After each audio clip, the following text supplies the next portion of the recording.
Hey, what's up, y'all? Election day coming up. It's on Tuesday. I kind of wanted to make this video basically just because a lot of times I often get questioned about voting and, if I'm going to vote or whatever the case is. Same stuff everybody's probably being asked. But my answer is always the same, which is no. Excuse me. And being as though it's no, a lot of times I get hit with the same old, oh, well, you need to vote. It's irresponsible not to vote. Why not? Et cetera, et cetera. So I figured I'd make this video kind of answer the questions on why I don't vote. And, to start it off, this is not to berate or come at anybody who does. If you vote, if you want to vote, that's your right. That's your choice. That's your voice. So with that said, if you feel that there's a real reason behind why you do it, then continue to do it. This is not for me to come at you in any way, shape, or form. Everybody has that right and has that opinion. Mine just differs. And again, with this video, I'm also doing it for people who also, like me, don't vote. A lot of times we kind of get put in the box to say stuff like, we're irresponsible or, we're stupid or whatever they might say, only because we don't. And that might not entirely be true depending on what the reasoning is. So I'll just kind of get into mine. First off, with the choices that I have with voting, meaning Trump, meaning Hillary, meaning the third party, I personally don't agree with any of them. So when it comes to their policies, how they plan on taking over the country and leading it, I personally don't see a good choice here. And I don't want to fall into the box that a lot of people are falling into, which is where they don't agree with any party, but they're saying, oh, well, I have to vote. And being as though I have to vote, I'd rather vote for the lesser of two evils. The way I see it, I'd rather just not vote for evil. If my choices are all bad, I have a choice to not make one of those choices. That technically is voting in a sense. It's just choosing to not do what's placed in front of you. I think a lot of times when people say stuff like, all right, well, voting is your choice and your voice, and you have to use it. I think people get it misconstrued that actually sometimes not speaking is saying the loudest thing. It's the loudest statement.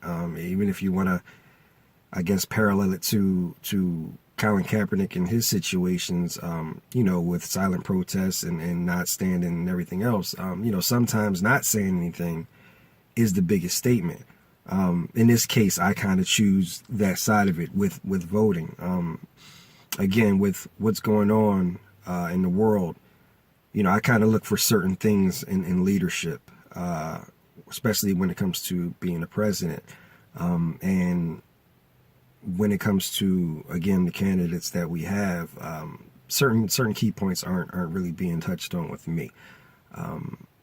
Things like peace, like world peace. That's kind of what I'm big on as of right now. And I know it kind of sounds like a really, really broad category because it's like, well, the president of the United States, how are we supposed to be responsible for world peace?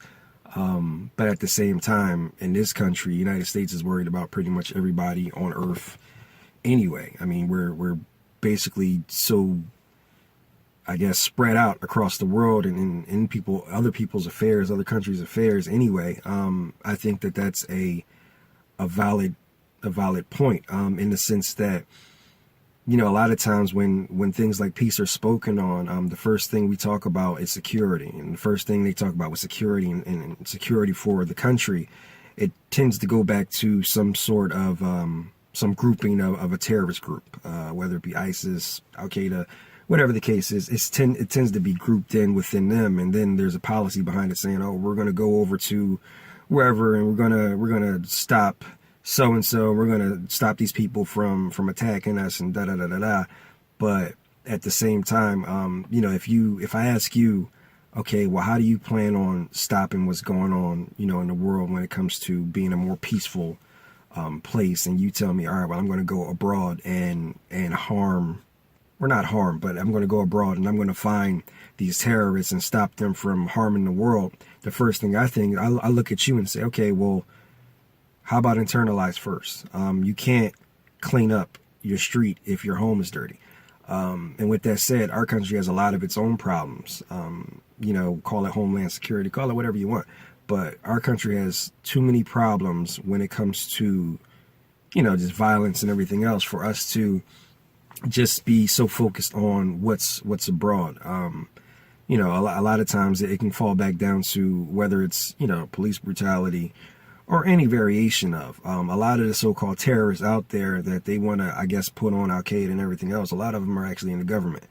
Personal belief, personal opinion. So, again, not trying to come at anybody who might think otherwise. But, I think that a lot of the so-called terrorists that are really doing a lot of harm to this country and abroad are actually within the government. So if you really going to sit here and tell me that, hey, I plan on cleaning up, then I expect you to first clean up what's closest to you, what's in close proximity to you, which is people within your own government. And you can't tell me that you don't see them, that they don't exist, because of course they do.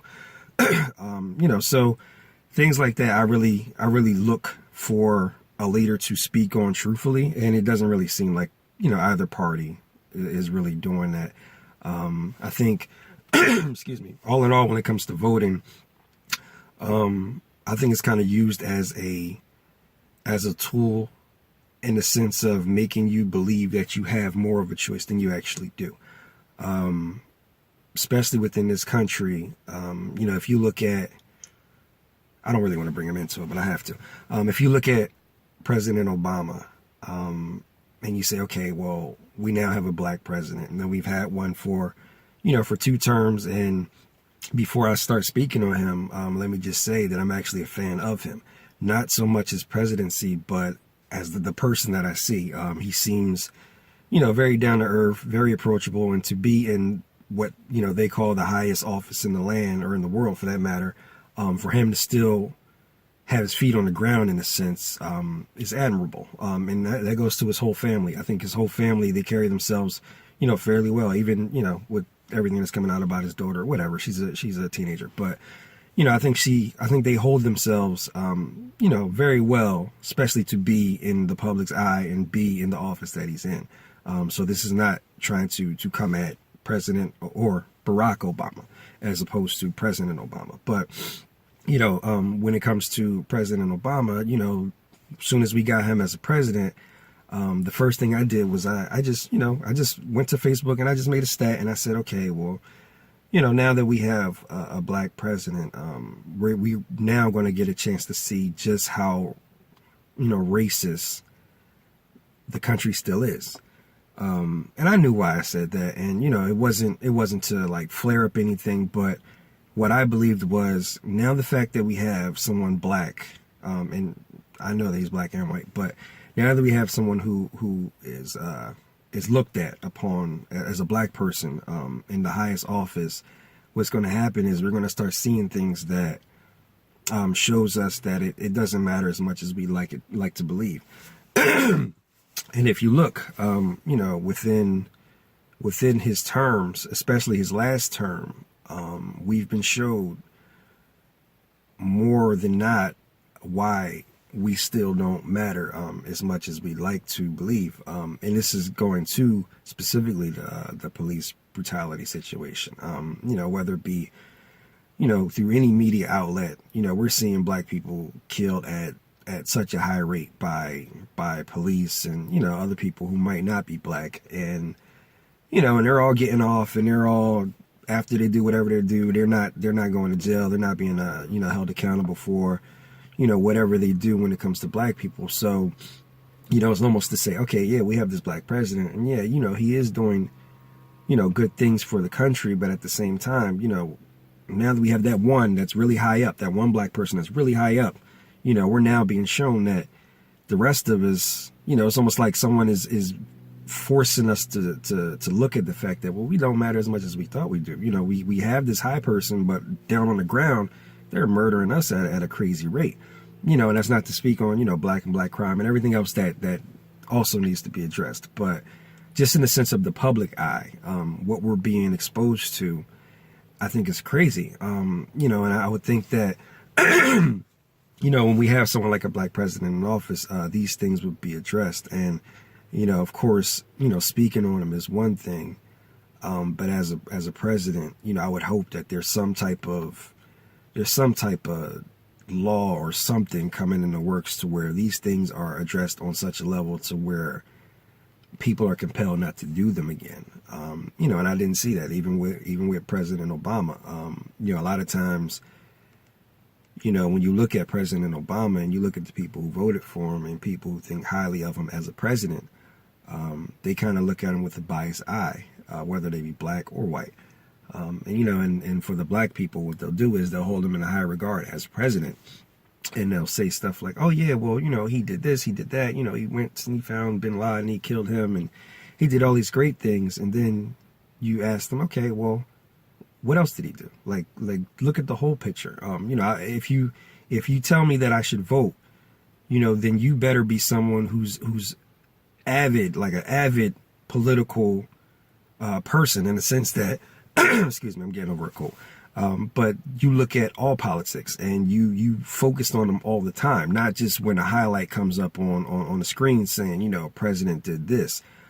You need to really focus on what you're voting for, because that's your endorsement. You know, your voice is your endorsement. So when you say I'm behind this person, you need to look at the whole situation. You need to look at things like what happened with the Gaza Strip situation, you know, and you need to see how much he really did, as opposed to just highlights that may, you know, boost your opinion of him, and, you know, you can use for your argument to say that this was a good president.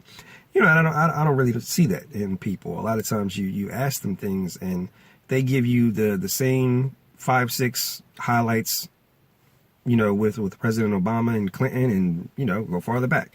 And it never really pans out to, okay, well, what else did they do? What's the whole scope of what they did as president? Reason being is because you're going to see a lot of negatives in that same tenure in office, or whatever the case is. You're going to see a lot of things that you don't really want to look at, especially if you hold this person in a high regard. You know, and that's fine, but at the same time, you can't tell me to back a person like that. Or, you know, otherwise. It's not just, I don't want to just constrict it to President Obama, but just any president. You know, a lot of them have bad history as well as good history, and I think that just comes with being a president. But if I look at president as a title, I kind of just look at it as kind of like a figurehead. No different than I don't know, Ronald McDonald in McDonald's. You know, you got this person who's synonymous with industry or an establishment, or in this case, a country. You know, the first thing you think of, or one of the first things you think of when you think of the country, is the president of the United States. But if I were to compare it to the Ronald McDonald thing, is, you know, Ronald McDonald really ain't making no, he really ain't pulling as much weight as you might think. He's really not, you know, he's really kind of just the pitcher. He's really not pulling as many punches as you think. He's not out there saying, all right, well, from now on, Big Macs is going to cost this price, and, you know, from now on, we're going to do, nah. He's just the person out front. You know, and I really look at presidency like that. You know, it's the guy, or in the case, it could be the female, who you put out front, and, you know, you basically say, okay, well, this is your leader. And, you know, when things go good with the country, you can say the leader did this. And when things go bad, you can point and say the leader did that too.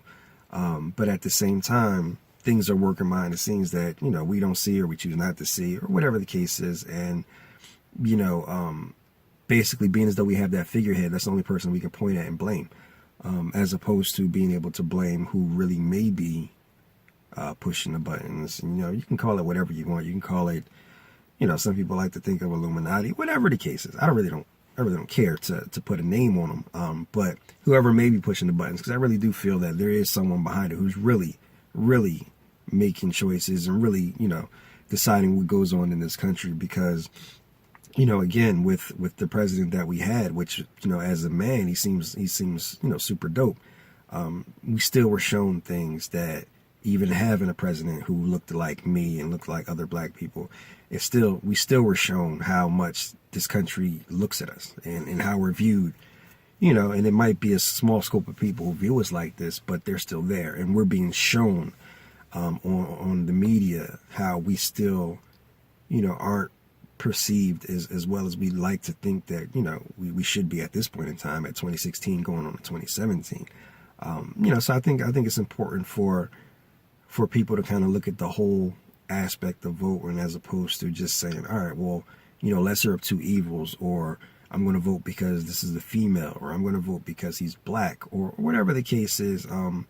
You know, I kind of try to look at the whole scope, and, you know, if there's things that I don't agree with you being the president, then I just choose to back off it completely and just not be a part of it. You know, and it's not, I don't really look at it as me being irresponsible as opposed to me just having a voice and not wanting to use it incorrectly. I actually think that's irresponsible. I think if you have a voice and you use it only because people say you have to, when in your heart or in your mind you feel that whatever you say might not help, if you still choose to use your voice only because you have it, as opposed to really being able to say something with it, or, you know, use it in a way that you see fit, then to me that's irresponsible. You know, and in my regard, I'd rather just be silent on the issue. You know, because the way I look at it, it's going to happen regardless. You know, with whoever they put in office, certain things are going to happen regardless. You know, with Donald Trump, I kind of look at him like President Bush. You know, I survived him. You know what I'm saying? And that's not to say, oh, well, I can survive the worst, but I survived President Bush. You know, if Trump gets in office, I ain't moving nowhere. I'm going to be right here, going to work, doing what I do. It's just going to be Trump in office. You know what I'm saying? Like, to me, that doesn't throw me off and say, oh, we need to not have Trump in office. Why not? You know, if you look at it, Arnold Schwarzenegger was governor. To me, this is all basically popularity contest anyway. I mean, if you really sat there and thought about it, let's say 8 years ago, you can even say 4 years ago, would you really think that your choice for president was Hillary Clinton and Donald Trump? Like, of course not. But at the same time, that's exactly your choices right now. And as well as a third party. I don't even know the person running for third party. Most people don't, which also could be an issue because the person who's the third party option might actually be the best option for the country if you're a voter.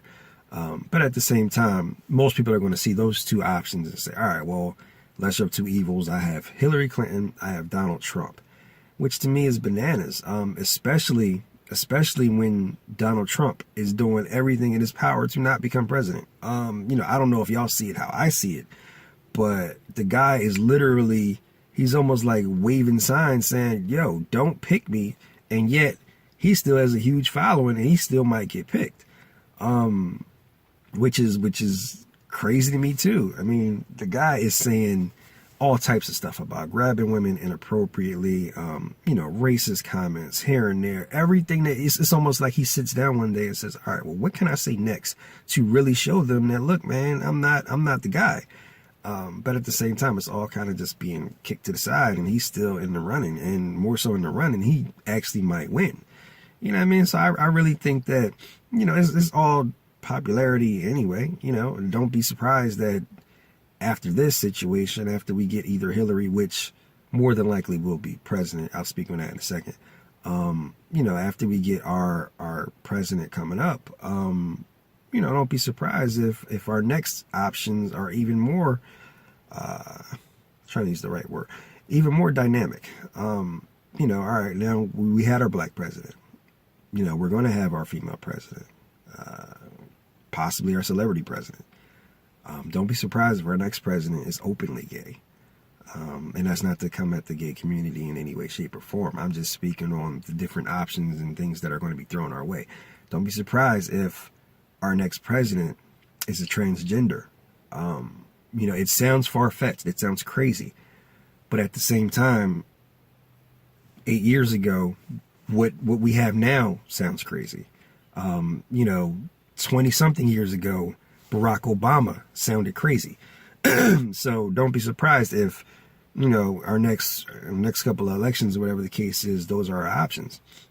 And I think that all this is agenda, all this is reasoning. There's a reason that these people are being put in front of us to so-called lead our country, because truthfully, it doesn't freaking matter. It doesn't matter who, like, it doesn't matter at all. It's more so in the sense of, this is the guy we're going to have stand out front, or a female who's going to stand out front. And this is the person that most people or all people are going to look at to either blame or celebrate, as opposed to whatever agenda is really going to be forced down our throats to believe. So, when it comes to Trump, I'm not overly thrown by the fact that he possibly might win this thing. Everybody else is saying they're moving. I'm not going nowhere. It's going to be BAU, business as usual, if he comes in office. One thing I could say about Trump, though, and I look at this from a leader standpoint. One thing I could say about Trump is there's a certain level of honesty that he possesses that it seems like Hillary doesn't, and that's respectable, not admirable, but it's definitely respectable.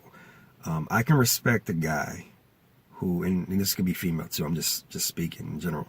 I can respect a person who tells me, I don't like you, and I don't like you because you're black, or I don't like you because you're female, I don't like you because you're gay, I don't like you. I can respect a person like that. I don't have to like them, but I can respect them. Reason being, they're being honest.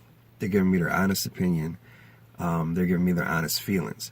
If someone stands in front of me and gives me how they honestly feel, at least I can do is know how to move in regards to that person. If a person doesn't like me because of my skin color, I at least know, okay, my antenna should be up around that person, because something might come my way because he doesn't like me because of my skin color, or he doesn't like me for whatever reason, and he told me. So now I don't have to guess. I'm more worried about the person who might feel the same way, but at the same time, they choose not to say it because they don't want to, offend, or they don't want to come off as a certain way. So they'll hide their hatred and their anger or their whatever towards a person because they don't want to be viewed in a way that might not help their cause. And that's not to say that Hillary feels that way. I'm just, again, speaking in general. And to me, that's what Trump gives me. He gives me a sense of honesty in the sense of how he feels, even if it's bizarre, because it is bizarre. Like, again, he's doing everything in his power not to win. A lot of people are still trying to make him win, whatever. But I can respect the man when he does that. So, as a leader, I can respect if the guy's going to say, yo, man, this is what we're going to do, or I'm going to do this, because at least, even if it doesn't come true, that's what he's going to try to do. I would have to believe him, because look at, he's saying he's shooting from the hip. You know what I mean? Like, he's not even thinking. I'm shooting from the hip, and this is how I feel. And when a person shoots from the hip, what you're going to get is honesty. It might not come across correctly. It might not come across in a polite manner, but you will get honesty because the person is not thinking, the person is feeling, and he's speaking with feeling as opposed to what he may or may not really say or should say. He's speaking right from the heart. And as a leader, I can respect that in the sense of the honesty factor. Now, mind you, as a leader, I need someone who's going to use their brain too, so that kind of negates him as well. But at the same time, that's what I get from Trump. So, when people say, oh, well, Trump's this, Trump's that, Trump has a sense of honesty that I can respect. So I don't look too far into him. The reason I said Hillary's going to be the next president is because, that's been set up. I feel like that's been set up ever since Obama became president. Like, that's, to me, this is the next alley-oop. Like, this is the next look. When she was running against Barack, and the whole thing was, oh yeah, well, Barack is this, that, and the third. It basically was to say, all right, well, I'm the person for the job. And then when Barack, won that position, then she kind of like tucked tail and said, all right, well, this is the guy you should back, da da da da da. But I think that comes with certain perks, and the certain perk is, okay, well, you had your shot, you had your run, now it's my turn. So let's put her up against the most crazy, outlandish person we could find, and have her run against him, and it's almost like no way that she could lose. And I think that's what they put in place. Now, will it happen? I don't know, because the way the world is, it seems like people like Trump. Whatever, it seems like people like him. But I feel like that's the point of all the craziness. Every time there's a debate, there's normally a story that pops out right in front of it about what Trump said about something. You know what I mean? And it's almost like to program you to think, all right, well, this ain't the guy. Like, this ain't the guy. But, at the same time, he's still in the running. And I don't think that's by accident. I think it's to say, all right, well, we can't have this guy in office. Look how crazy he is. Look at what he's saying. Look at all this stuff. We can't have him in office. So choose her. Because, again, nobody's really thinking about the third party. Choose her. You know what I mean? And so I really feel that, she's going to be president anyway. And after she's president, there's going to be good things that they're going to put on her, and there's going to be bad things that are going to happen.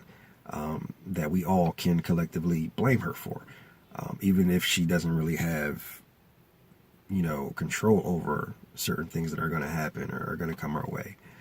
At the end of the day, we'll be able to say, oh, well, it's her fault, because to me, that's the point of presidency. When it comes to voting, I look at it more of tangibles. What can affect me immediately. And when I say affect me immediately, I'm not talking about stuff like healthcare, like most people would be, and for people who are looking at it from that aspect, I respect that. I say what can affect me immediately, in a sense of change that I can see on ground level. Instead of dropping food over in other countries, how are we really fixing hunger problems in our country, homeless problems in our country? 2016, why is HIV still a virus that has no, quote unquote, because I think it does, but why is HIV a virus that has no cure? Why is cancer still an issue? These are things that I look at, because these are things that can affect me on ground level.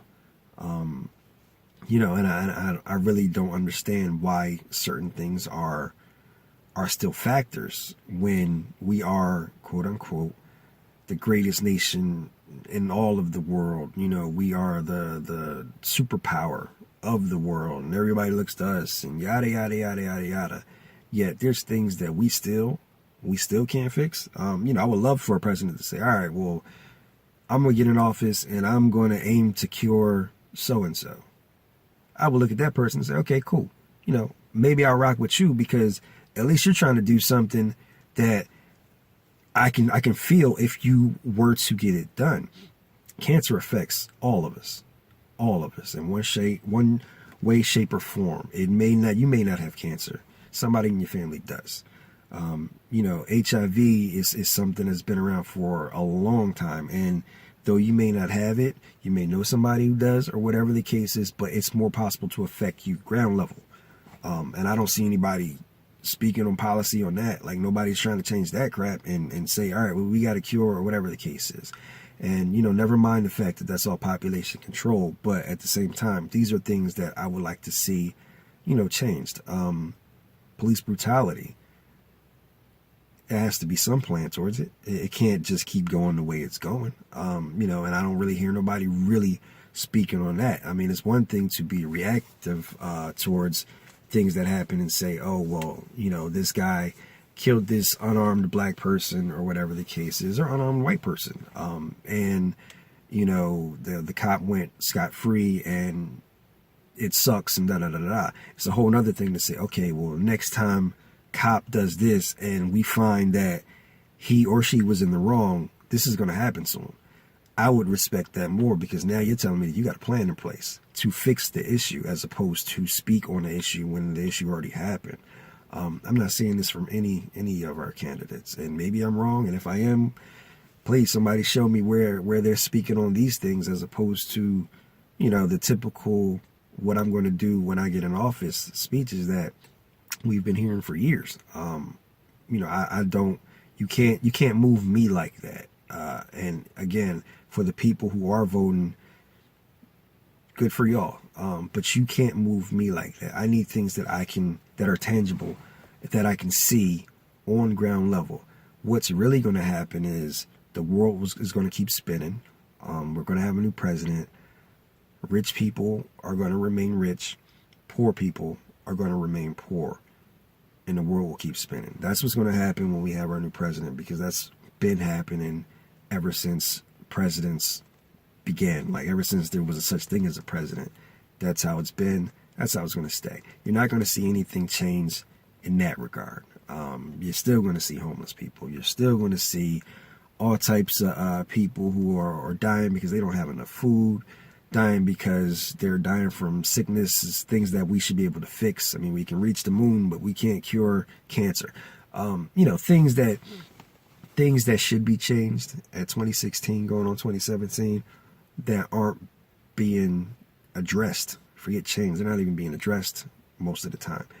And to me, that tells me why my vote doesn't matter as much, because once I do vote, BAU, business as usual. Why waste my time? Why use my voice when I don't agree? You're not gonna tell me that me as a black man at 30 years old, that I have to because my ancestors died for the right to vote. I appreciate it, but at the same time, you died for my right to vote. You didn't die to make me vote. With that said, I have a right not to as well. I'm just exercising it. And even though that may not be a popular opinion, that's how I feel on the subject. Most people who even want you to vote only want you to vote in their favor. It's not that they want you to vote. How many people that you know personally, when you talk to them and you say, yeah, I'm going to vote, and they say, oh yeah, I am too, and then they ask you, well, who are you going to vote for? And you say someone other than who they're going to vote for, and then there's this big discussion on why one of y'all are bugging. That basically tells me that you don't care if I vote. You care if I vote in the same way that you're voting. When Mitt Romney was running against Obama, just to press buttons, just because I knew what was going to happen, I hopped on social media and I said, Mitt Romney, whatever year it was, 2012 or whatever the case is, and got attacked immediately. Not that I was going to vote for him. So it's not about voting. It's about voting in a way that sways whatever agenda is up at that moment. At this moment, it's Hillary Clinton. At this moment, it's, okay, well, let's not get Trump in office. Let Hillary take the throne. So, okay, if you do want me to vote and I say, all right, well, I'm going to vote for Trump, you're going to attack me for it? Most will. So that, to me, that says it's not really about voting. It's more about what they want for you, because that's what they want for them. And again, I'm not moved in that way either. You can't move me in these ways. And for anybody who thinks like me, or feels that, they're not going to vote for anything similar to what I'm saying, don't let these people make you feel that you have to. Don't make these people make you feel stupid. Don't let them make you feel dumb in any way or irresponsible or whatever the case is, because you are choosing not to use your voice because you don't agree with the people who are going to so-called lead the country. That's your right too.